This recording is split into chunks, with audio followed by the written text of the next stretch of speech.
Hello बच्चों, आज हम हिंदी में पाठ 8 दोहा अष्टक उसमें अभ्यास शुरू करने जा रहे हैं। अभ्यास में सबसे पहला प्रश्न निम्नलिखित प्रश्नों के मौखिक उत्तर दीजिए। उसके बाद दूसरा प्रश्न जिसमें विलोम शब्दों के सही जोड़े बनाने हैं।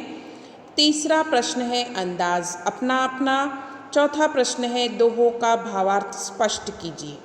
उसके बाद प्रश्नोत्तर, उसके बाद भाषा सज्जता। ये 3 से 4 टॉपिक हैं जो कि आज हम अपने वीडियो में कंप्लीट करेंगे। तो स्टार्ट करते हैं आज का हमारा सेशन।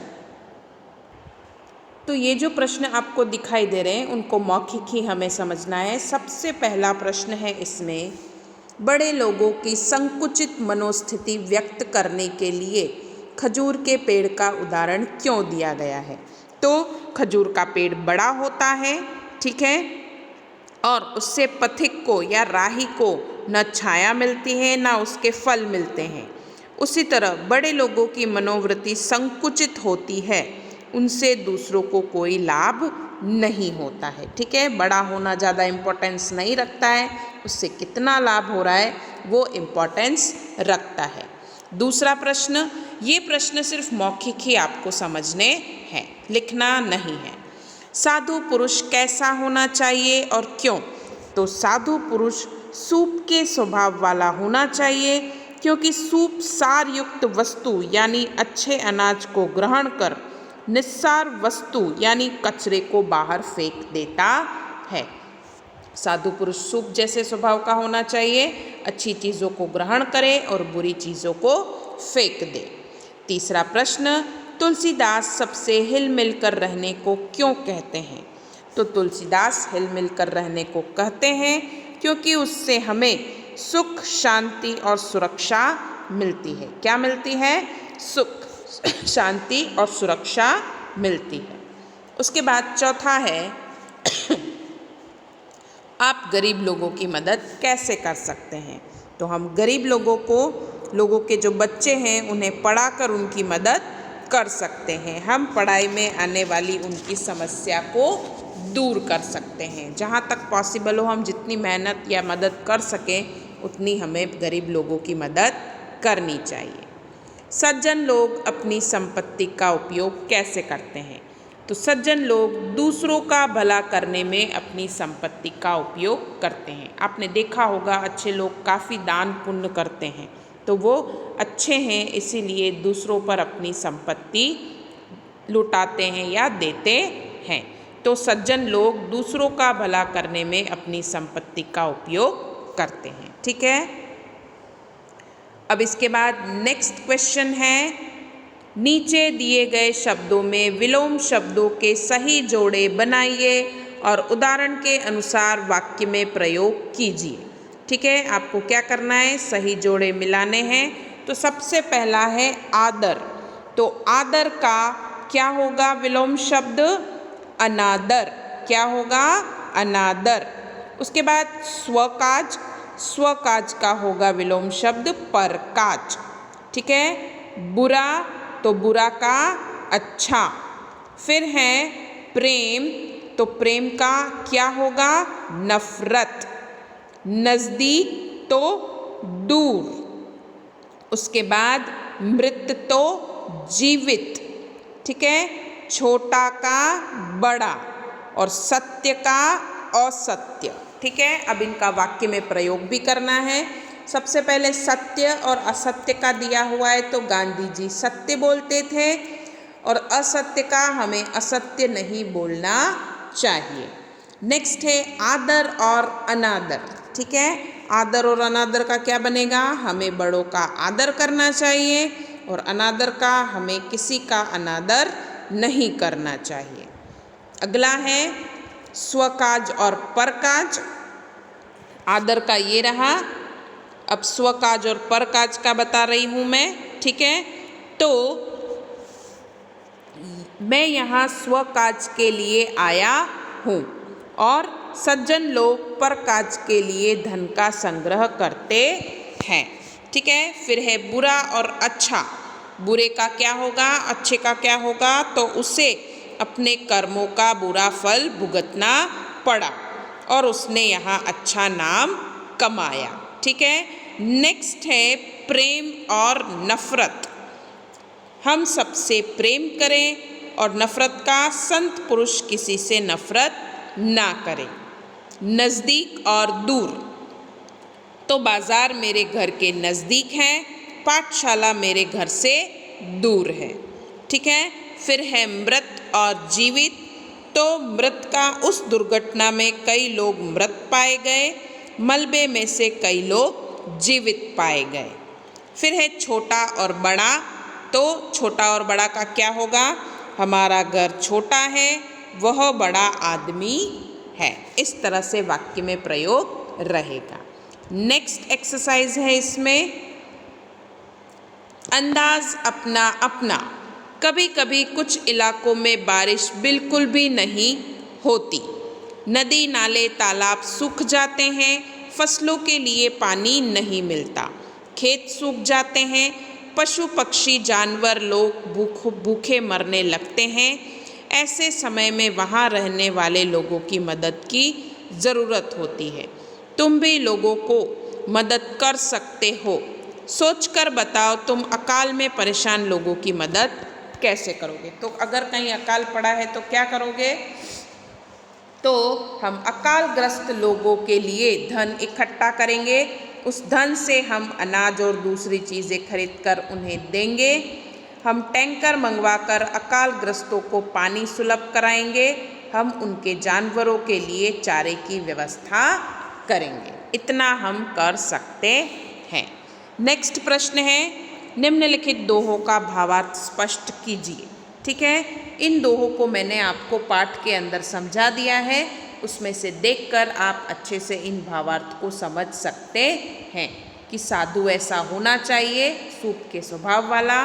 फिर दूसरे में तुलसी गरीब की हाय लेने के लिए मना कर रहे हैं, और तीसरे में रहीमन देखी बड़े न लघु न दीजिए डारी, जहाँ काम आवे सुई कहाँ करे तलवारी। यानी छोटों की उपेक्षा नहीं करनी चाहिए, बड़ों को देखकर। ठीक है। जहाँ पर सुई काम आती है वहाँ पर तलवार काम नहीं आती है। ठीक है। तो ये भावार्थ मैंने एक बार समझा दिए हैं वीडियो में, उसमें से आप फिर से देख सकते हैं। नेक्स्ट एक्सरसाइज है इसमें साधु कैसा होना चाहिए। स्वाध्याय के अंदर प्रश्न है। तो साधु सूप जैसे स्वभाव वाला होना चाहिए। सूप फटकते समय अच्छे अनाज को अपने पास रख लेता है और कचरे को बाहर फेंक देता है। उसी तरह साधु को सार युक्त वस्तु ग्रहण करनी चाहिए और निस्सार वस्तु छोड़ देनी चाहिए। दूसरा प्रश्न कबीर जी लालच को क्यों बुरी चीज़ कहते हैं? तो लालच व्यक्ति की बुद्धि और विवेक को नष्ट कर देता है। मक्खी लालच के कारण गुड़ पर बैठती है और उसमें फंस जाती है, फिर वह पछताती है पर उसमें से निकल नहीं पाती है। उसी तरह जो व्यक्ति लालच में पड़ता है वह अंत में पछताता है। इसलिए कबीर जी लालच को बुरी चीज़ कहते हैं। तीसरा प्रश्न तुलसीदास सबसे हिल मिलकर रहने को क्यों कहते हैं? तो हिल मिलकर रहने से आपस में प्रेम भाव बढ़ता है, किसी से वैर विरोध नहीं होता, सब एक दूसरे को सहयोग देते हैं। तुलसीदास जी इसीलिए नदी और नाव के संयोग की तरह सबसे हिल मिलकर रहने के लिए कहते हैं। चौथा गरीब की हाय के लिए कौन सा उदाहरण दिया गया है? तो गरीब की हाय के लिए लोहार की धुकनी का उदाहरण दिया हुआ है। धुकनी मरे हुए जानवर के चमड़े से बनती है। धुकनी से निकली हुई हवा आग को तेज करती है, उससे लोहा भी भस्म हो जाता है।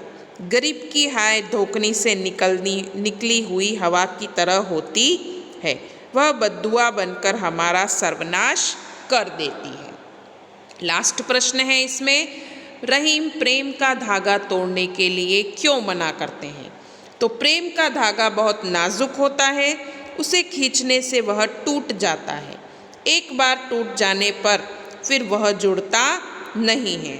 अगर जुड़ता भी है तो उसमें गांठ पड़ जाती है, उसमें पहले जैसे संबंध की मधुरता नहीं रहती, इसलिए रहीम प्रेम का धागा टूट न जाए इसका ध्यान रखने के लिए कहते हैं। ठीक है। अब है भाषा सज्जता। इसमें भाषा सज्जता के अंदर आज हम सर्वनाम पढ़ेंगे। नीचे दिए गए वाक्यों के रेखांकित शब्दों को ध्यान से पढ़िए। पहला, वह कौन जा रहा है। पहला इनाम किसे मिला। आप क्या लाए हैं। किसने कहा आज छुट्टी है। तो उपर्युक्त वाक्यों में कौन, किसे, क्या, किसने जैसे शब्द से प्रश्न पूछे गए हैं।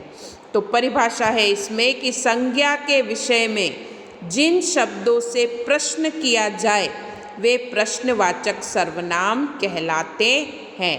जैसे कौन, किसे, क्या, किसने। किसी का नाम नहीं लिया जाता है और सर्वनाम का उपयोग किया जाता है। तो प्रश्न पूछते हैं तब किने, किसे, कौन, इन सब चीज़ों का इस्तेमाल किया जाता है। आगे एक्सरसाइज पढ़ेंगे, उससे ज़्यादा समझ में आएगा आपको। नेक्स्ट एक्सरसाइज है इसमें नीचे दिए गए वाक्यों में रेखांकित शब्दों को ध्यान से पढ़िए। जैसा करोगे वैसा भरोगे। क्या लिखा है। जैसा करोगे वैसा भरोगे। जो मन लगा कर पढ़ेगा वह अवश्य उत्तीर्ण होगा। जिसकी लाठी उसकी भैंस। उपर्युक्त वाक्यों में जैसा, वैसा, जो, वह, जिसकी, उसकी परस्पर संबंधित शब्द हैं। ये जो शब्द हैं एक दूसरे से जुड़े हुए हैं। क्या है। जुड़े हुए हैं। तो इसकी परिभाषा रहेगी वाक्य में संबंध बताने वाले सर्वनाम को संबंधवाचक सर्वनाम कहते हैं। जैसे जैसा, वैसा, जो, वह, जिसकी, उसकी। ठीक है। अब नीचे है प्रश्न। नीचे दिए गए वाक्यों में रेखांकित शब्दों को प्रश्नवाचक और संबंधवाचक सर्वनाम में वर्गीकृत कीजिए। अब जो वाक्य है उसमें प्रश्नवाचक सर्वनाम कौन सा है और संबंधवाचक सर्वनाम कौन सा है, तो हमने अभी ऊपर पढ़ा, उससे संबंधित ही ये एक्सरसाइज है। तो पहला है वाक्य वह कौन आ रहा है। तो कौन क्या है। प्रश्नवाचक सर्वनाम है। जैसी करनी वैसी भरनी तो संबंधवाचक सर्वनाम, एक दूसरे से संबंध है इनका। प्रश्नवाचक में प्रश्नवाचक चिन्ह भी आपको दिखाई देगा। ठीक है। तीसरा है जो चलता रहेगा वह मंजिल तक पहुँचेगा। तो संबंधवाचक सर्वनाम, जो और वह एक दूसरे से संबंधित है। आज का इनाम किसे मिलेगा। तो प्रश्नवाचक सर्वनाम। जिसकी मेहनत उसकी सफलता, संबंधवाचक सर्वनाम। आप क्या ढूंढ रहे हैं। प्रश्नवाचक सर्वनाम। किसने कहा आज मेहमान आएंगे। प्रश्नवाचक सर्वनाम। एक तो प्रश्नवाचक चिन्ह लगा हुआ होगा और क्या, किसने, कब, ये सब चीज़ें होगी तो वो सभी प्रश्नवाचक में आएंगे और एक दूसरे से संबंधित होंगे जो सर्वनाम तो वो संबंधवाचक सर्वनाम में आएंगे। यहाँ पर प्रश्नवाचक सर्वनाम और संबंधवाचक सर्वनाम में कौन कौन से रहेंगे तो उनके नाम लिखे हैं। कौन, किसे, क्या, किसने, ये प्रश्नवाचक सर्वनाम। जैसी, वैसी, जो, वह, जिसकी, उसकी, ये सभी संबंधवाचक सर्वनाम के शब्द हैं। ठीक है।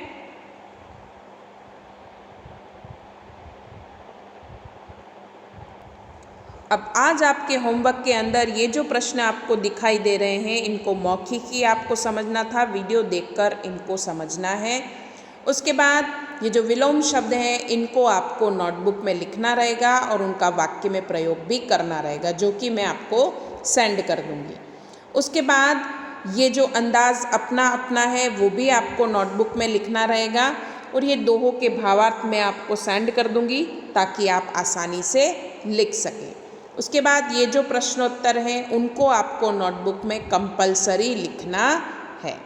उसके बाद ये भाषा सज्जता जो है उसको एक बार आपको सिर्फ रीड करना है, इसे रीड करना है और ये वाली एक्सरसाइज जो आपको यहाँ पर दिख रही है उस एक्सरसाइज को टेक्स्ट बुक के अंदर कंप्लीट करना है और इसे भी रीड करना है। ठीक है।